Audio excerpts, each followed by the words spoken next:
নমস্কার সবাইকে, আমার চ্যানেলে অনেক অনেক স্বাগত। সকাল সকাল স্নান ধান সেরে পুজো দেওয়া হয়ে গেছে। ব্রেকফাস্টটা সেরে একটু বেরিয়েছিলাম একটা কাজে। ফেরার পথে একটু গেছিলাম টয় হাউসে। দেখুন কত রকমের কত জিনিস। আর এদিকে গেছিলাম পুতুলগুলো দেখতে।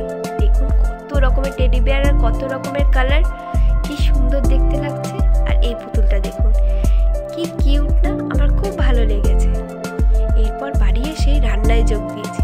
এটা করেছিলাম একটু পটল বাটা আর খাসির মাংস। শীতের দুপুরে গরম গরম ভাতের সঙ্গে খাসির মাংস খেতে কার কার ভালো লাগে আপনারা অবশ্যই কমেন্ট করে জানাবেন। আর কোনো রকম কোনো রেসিপি লাগলে অবশ্যই আমাকে জানাবেন, আমি আপনাদের সাথে শেয়ার করব। দুপুরবেলা তো সবাইকে খাওয়া দাওয়া দেওয়া হয়ে গেল, সন্ধ্যাও দেওয়া হয়ে গেল। সন্ধ্যে দিয়ে বেরিয়েছিলাম একটু ঘুরতে। আর ঘুরতে ঘুরতে দেখুন কোথায় এসেছিলাম নদিয়া উৎসব মেলাতে। আমার এখানে আসা প্রথম বছর।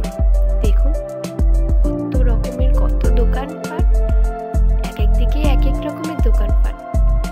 আর অত বড় মাঠটা ঘুরে ওঠা সম্ভব হয়ে ওঠেনি। এইদিকে চলছিল অনুষ্ঠান, সবাই কি সুন্দর নাচ করছে দেখুন। এরপরে আমরা একটুখানি খাওয়া দাওয়া সেরে নিলাম।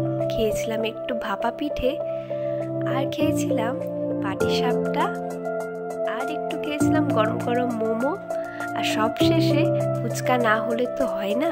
ফুচকা খেয়ে নিয়ে একটু বাড়ির জন্য কিছু কেনাকাটা করে চলে এসেছিলাম বাড়ি।